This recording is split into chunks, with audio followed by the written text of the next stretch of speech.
Well, we brought Lenny in after having started the school a couple years earlier. We had not been able to find the right long-term leaders, so we had a series of interim principals. We were looking for someone who really understood what it took to create a school that accelerated student achievement. And there are a lot of people who have philosophies and opinions, but there are essentially four critical things you have to understand, and you have to have the kind of personality that is going to let nothing get in the way of you achieving that. Good morning, Elaine Locke All-Stars. Welcome to another great day at Elaine Locke.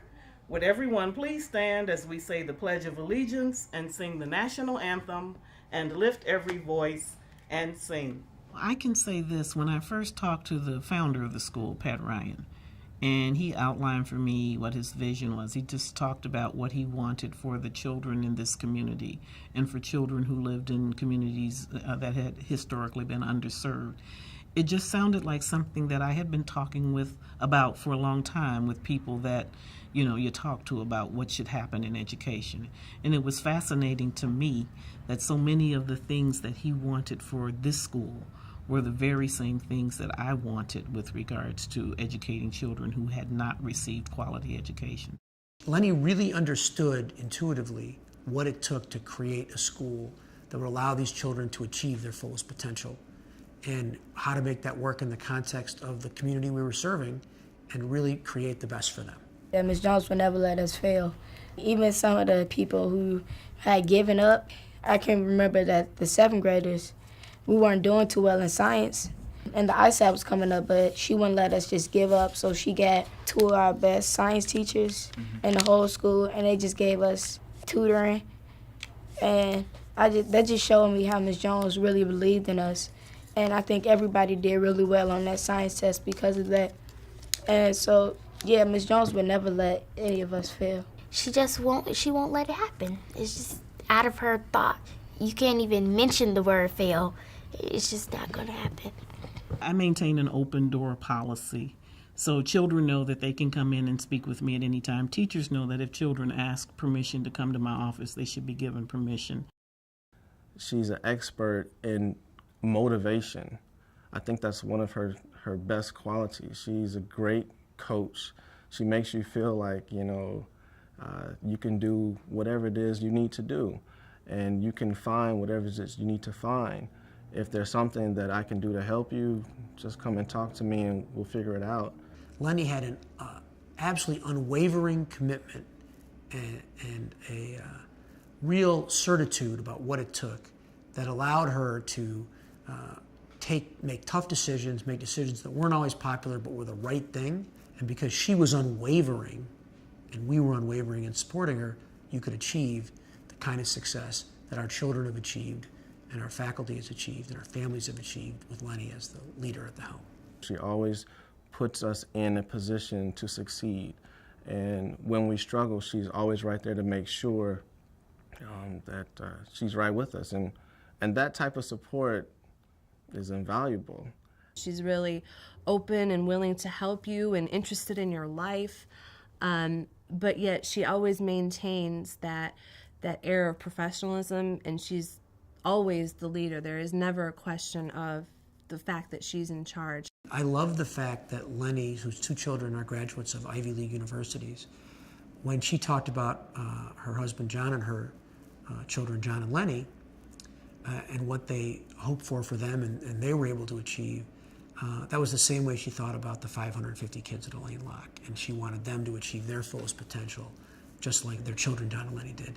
And I think that commitment combined with really understanding what it takes is what's created the magic that's been Elaine Locke under Lenny's leadership.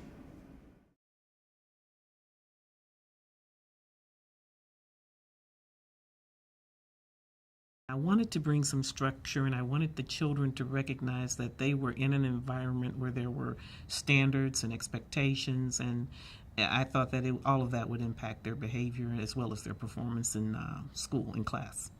At Elaine Locke, we're provided with many different kinds of data. We use the NWEA testing. We use accelerated reader and accelerated math.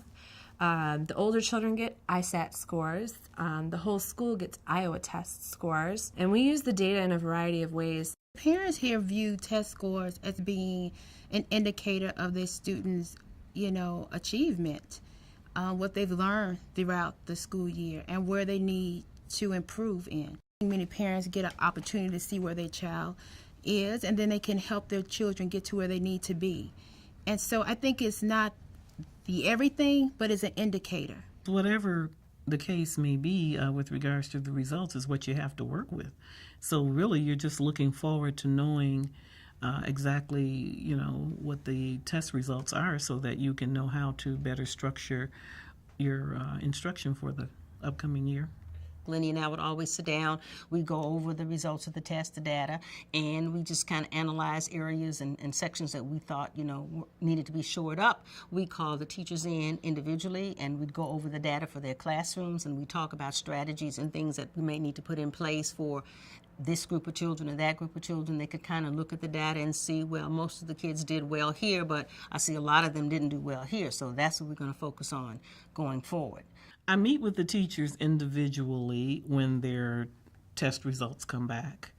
I sit down with them, the assistant principal and I sit down with the teachers. We go over the results. We talk about what's going on in their classroom. Are there areas of concern? We look at the test results, and sometimes, something would jump out at you. You'll just see something that says, okay, everybody missed this question on mixed numbers. So that means we need to work on this. When the ISAT scores come in, Lenny and Gloria put us on the hot seat. I mean, really.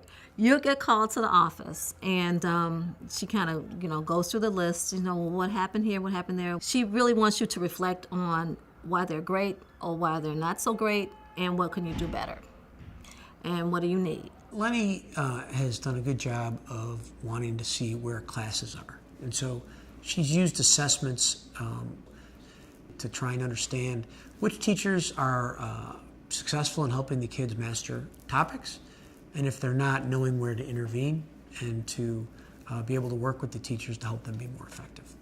If there's any reason why a student is not performing, Lenny wants to know immediately so that any additional supports are needed. She can supply those.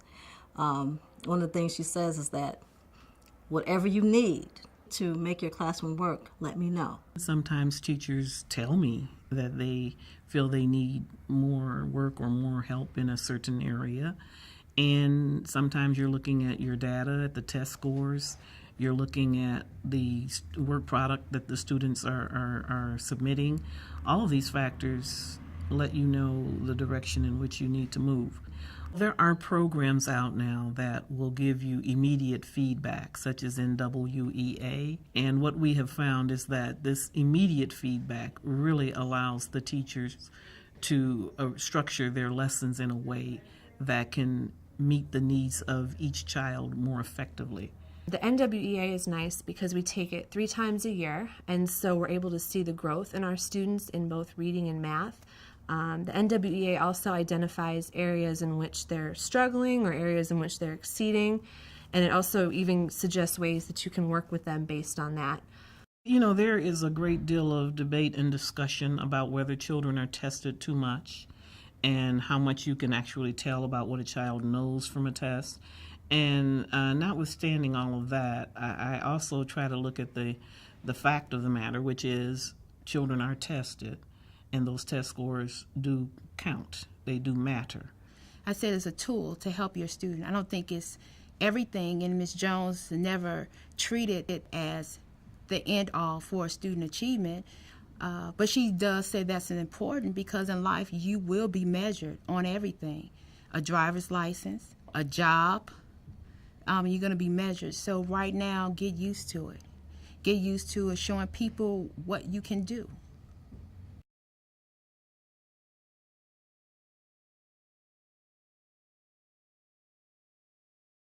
What we learned early on with the interim leadership, original leadership and interim leadership, and something Lenny really understood is fit and a common set of beliefs is more critical than anything else.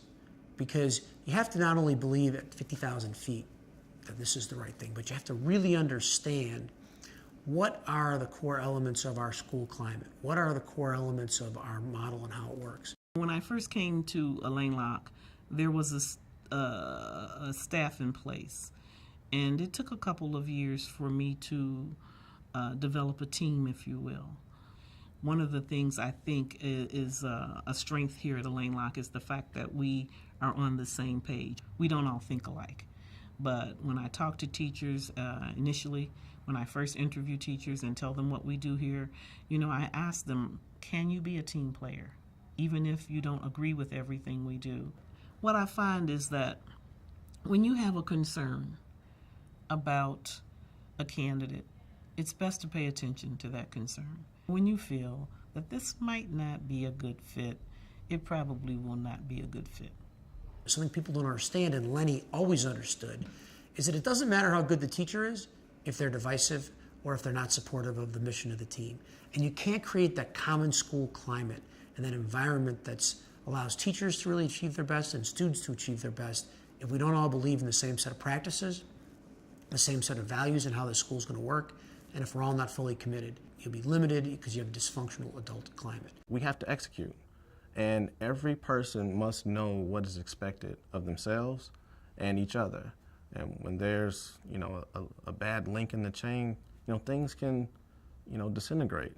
And, we really don't want to put our students in that position where, we set them up for failure. So when Lenny came on board, she actually sat in every classroom, met with every teacher before she started, saw how they taught, met them, got a feel for them, and figured out who were the people that should stay and who were the people that shouldn't. And over the first year, she did that. But it wasn't just sort of hiring new people and finding those that weren't a good fit.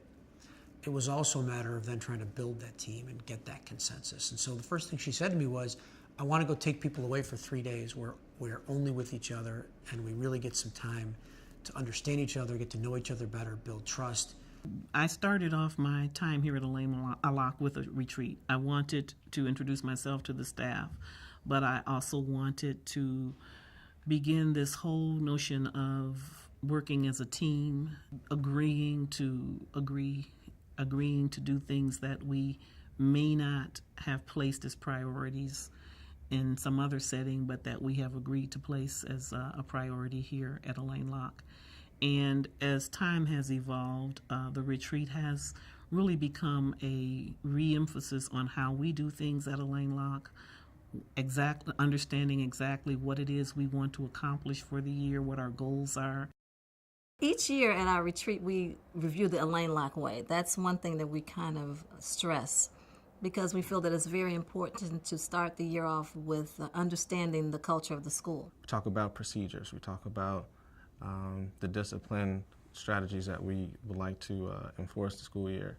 And really, I think it does the best job of getting teachers acquainted with each other, getting more comfortable, because we really do have to do a good job of working with each other. It's an opportunity also for the staff to bond, to talk about how we could do things a little better than we did the year before. It's just about knowing each other and getting to, taking it to the next level. Each year, we try to build on what we've done the year before. In addition to building community and building camaraderie with each other as staff and faculty and friends, we also talk about different areas that we want to pursue that year. It gives us a chance to re-energize and think about what we need to cover, and it gives us planning time to actually sit down and talk about it and what do we need to do in regards to the curriculum, in regards to academics, in regards to social development. It's just an opportunity for a family to come together and talk about the family business. It's something that allows us to always have a true sense of common commitment to true common values, common mission, common practices that everyone believes in. And before the kids show up on the first day, all the adults in the building are playing from the same playbook and are working in synchronicity on that. Every teacher in the school building, every staff member must be on the same page. There's only one way to move, and it's together. And we have to know what the expectations are, because our main job, our primary job, is to make sure our students are ready to be successful in the world. The best way to get a strong teacher to come to Elaine Locke is to tell the truth about the school, to let them know that they will be supported, to let them know that they will be given the opportunity to teach, that they won't be required to be nonstop babysitters, that they will have an opportunity to improve their professional skills, that they will be given time if requested to get advanced degrees, that they will have colleagues who will be very willing to work with them and to collaborate with them, that they will have a very supportive board of directors. So it's a pretty easy sell.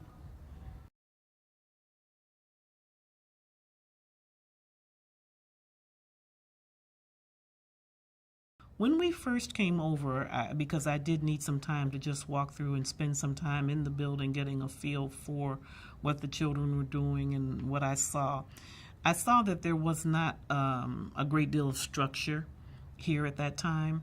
The children were sort of running around in charge of things, and I felt because they were so young and because they really had performed so poorly on their tests, and because they were not socializing well, there seemed to be a lot of fights and squabbles.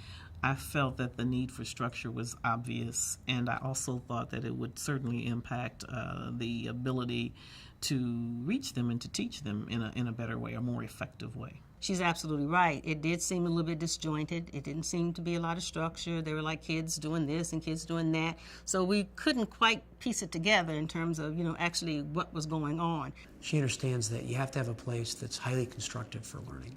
And if you don't create that environment, how kids have to walk through the hallways, how they interact with adults, how they interact with each other, showing that respect, what respect means, that kind of focus. Those are all critical pieces to that whole creating that environment that allows kids to learn and to get the most out of that time, and teachers to get most out of that time. We do have our Lane Lock practices and procedures, and whenever the children are gathered in a room, whether it be the gym, the lunchroom, their classrooms, whenever they see the hand of an adult being raised, just raising the hand, they know that that is our signal to become silent. Everybody should have a book if you're waiting to go to the washroom. So every minute is occupied with something positive and constructive. We feel that it is important that children feel comfortable speaking to other people because they're going to be required to participate in interviews, and we don't want that interview to be the first time that they've had an opportunity to address another group of people. And so what we ask them to do on Mondays is a memory piece. 30 seconds or longer. What you try to get kids to understand is that if you're one of those people who doesn't like to speak in public, that's fine. It's natural. It's normal. Just take a deep breath and you do it anyway. And so after a while, it just becomes something that they are comfortable doing. I always thought about what can I do to really, really reach the children here and give them an opportunity to have a quality of education. You have to be receptive, and you also have to make connections that it seemed to me our children were not making. We live in a world-class city, and yet many of our children had never been to any of the museums, had never visited a bookstore, had never been to a play. The more exposure you have, the more curious, the more intellectually curious you become. And so I decided that that was one of the main things that had to happen with our children. They had to be given quality exposure so that they would develop intellectual curiosity and so that they would be able to make connections when they read things in books. It would be something that they would find relevant. If they're going to be globally competitive, they have to know something about some other countries, other cultures, other histories. So then that's when we decided that we would do the World Studies program. This last trip was to South Africa. We went to Johannesburg and Cape Town. To go on a wild game reserve, to be this close to wild animals, that's priceless for children in an inner city. Lenny understood early on what is a prerequisite for any school like ours, which is that school has to be a place where we tell our kids that they're capable of anything and help them understand and internally believe that they're capable of anything. Because if you don't think you're smart or you don't think you can do something, you can be pretty confident that you won't.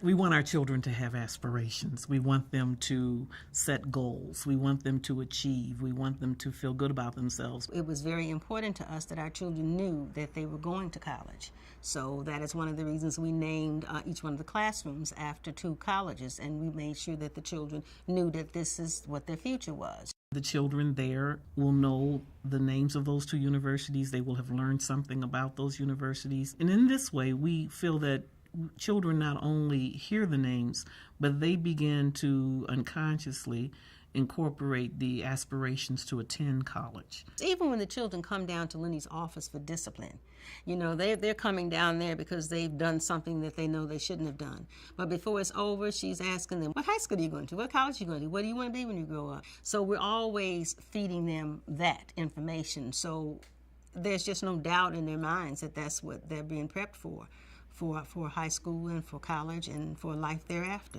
If you have pride in yourself as a student, then guess what? There's nothing that you can't do because you feel really good about who you are. One of the indicators of good teaching is when children know what to do and they are productively engaged in either assessing themselves or learning new information, and that tells you that the teacher has done his or her job.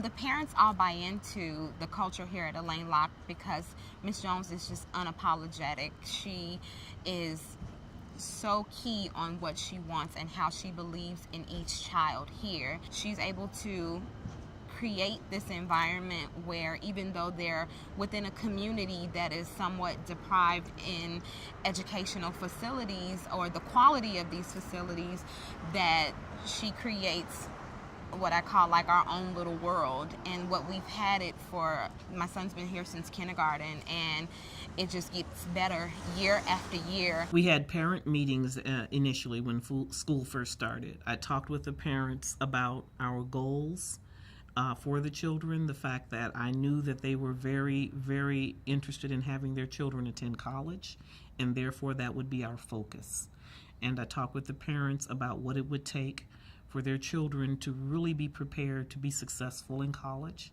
We talked about the fact that we were having the children wear uniforms, not because we had any particular interest in seeing them in blue and white, but that because we wanted the children to focus not on what they were wearing, but on what they were learning or what they were being asked to learn.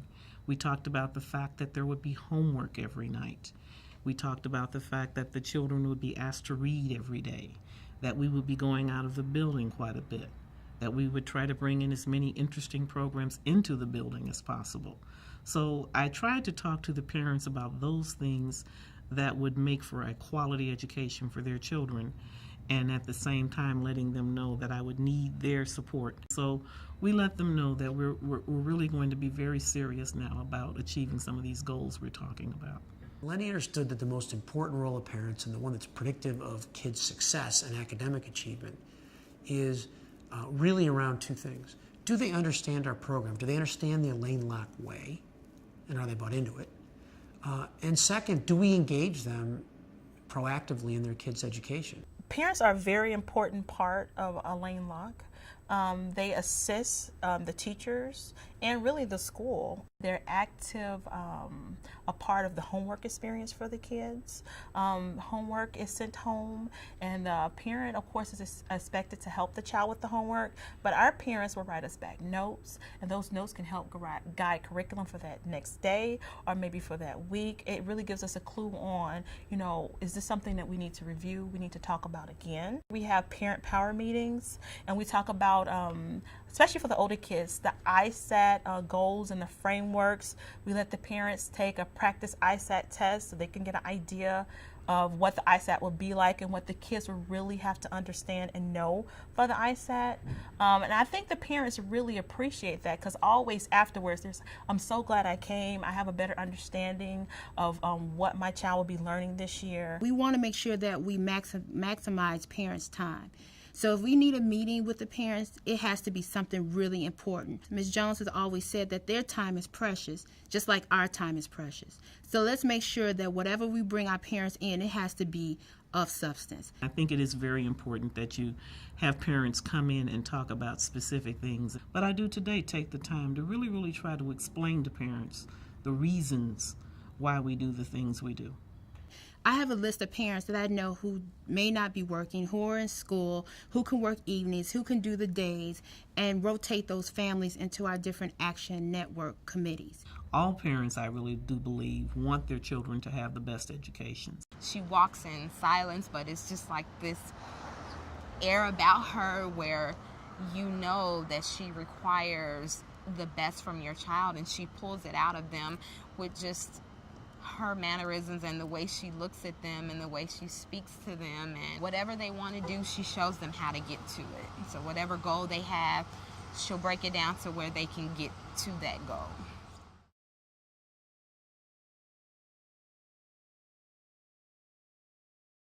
I remember the first results that I saw before I actually took the reins, if you will. The third grade had just been tested for the first time. Some of the majority of the scores were in the single digits in terms of percentile. It was obvious from looking at those scores that the basics in reading and mathematics had to be, a foundation needed to be put in place. That was the focus for that first summer. Every year the students have gotten stronger, and our program has kind of expanded, and we've just put into place things that we knew needed to be done. The first year was so interesting. My students scored average, maybe 50-60%. The next year it was like 80%. It was like bam. Once those ISAT scores did reach a satisfactory level, that's just the beginning. So if you have a child that meets, then the stress now, or the focus now, is how do we get them to exceed? And I think that's really important. It's not about, oh, we finally made it, the kids are meeting. No, it's like, okay, how can we make them even more successful?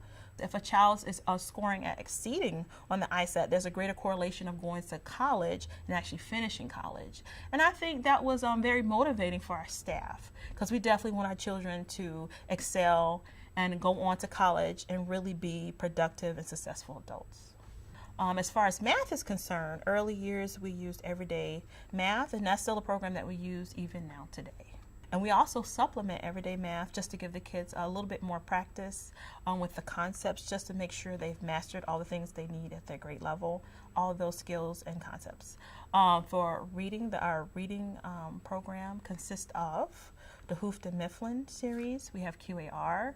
We also blend in journaling. We have novel reading. We have independent reading. We also have a language arts program, which is Voyages. So we definitely give the kids a very well-rounded experience in reading here. We always celebrate literacy. We celebrate reading. We do a lot to encourage children not only to read, but to really enjoy reading. So many children who think they don't like reading find that if they're allowed to find the areas that are of interest to them, that they do indeed enjoy reading. I decided to start the Reading Angels, and that was a reading club. So we came together, we elected officers, we read together, we talk about literature, and then it kind of expanded. Then we'd read to the little children on Fridays, and they have their little angel t-shirts.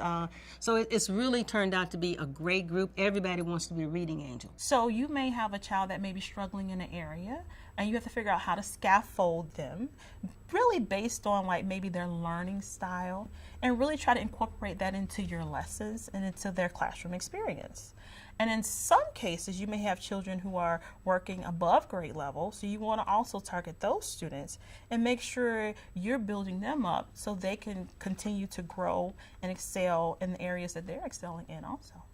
So, I really like all the resources that we have here at the school. I really do think it gives a well-rounded learning experience for the kids.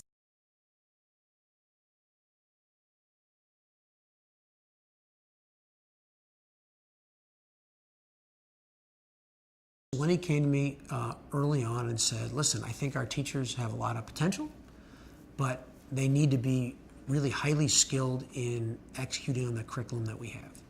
And some of them are familiar with it, some of them are somewhat skilled in it, some of it is new to, but we need to invest in them. At Elaine Locke, every Friday afternoon is set aside for professional development. The children have an early dismissal at 1 o'clock, and then we use the afternoons to address whatever needs the staff may have with regards to professional development. Professional development is extremely important, and teachers really appreciate it. They look forward to it. We either do it with outside consultants, or we do it internally, because we have a lot of smart teachers on this staff, and they know a lot. Professional development is done two different ways at the school.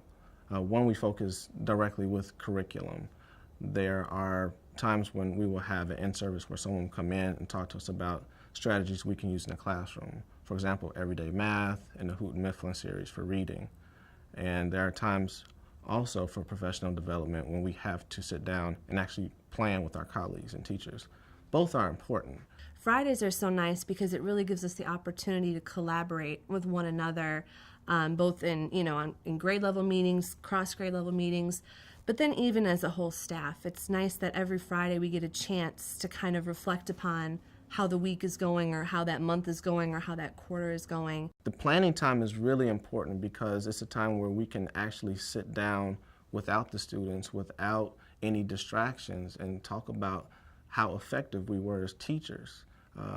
Without reflection, we would really not know, how well we're actually meeting the needs of the students. So the planning time is really important. The things that we learn on Friday are very practical to the classroom. It's not really, we don't spend a lot of time theorizing and things a lot of that nature. We're really focused on what's going on in the classroom and how can we get things to the next level and make it better. We try to make the professional development really relevant to what it is we're asking teachers to do in the classroom. So, for example, if we are working with a particular program or project in writing or math, we would like to have a professional development program centered around whatever it is we're trying to do. One example would be the Everyday Math program. We use everyday math in kindergarten through 6th grade. And so one of the professional developments we focused in on last year was to have some of the trainers from the Everyday Math program train our teachers. And that was very beneficial because the kindergarten teachers got a chance to talk with their specialists in kindergarten, as did the 5th and 6th grade teachers get the opportunity to talk with the Everyday Math specialists at that grade level. We were able to go and work with the professionals in the area of everyday math. I walked away feeling that I could implement a lot better. I felt that, I was more informed. And I felt that my students would benefit because I knew what I was doing better, with the program and what its intent was. No matter how good a teacher you are, if you're not highly proficient at the tools you're using, you're going to be constrained by that. And so we've spent dozens of hours with our teachers, helping them become highly proficient in that. And that additional time and focused on becoming a black belt in the curriculum that you use allows you to really have instruction where the whole is actually greater than the sum of the parts. Well, for me, the difference between good schools, bad schools, poor schools, fair schools, outstanding schools is the teaching staff. That is the difference. And I think the more information that teachers have about what it is they're going to be required to do or what they are required to do, the more resources they have available to them, the more they can talk with people who are doing what it is they want to accomplish or who have experience in that area, the better. These are hard-working teachers. They're very dedicated, but they get better and better at what they do.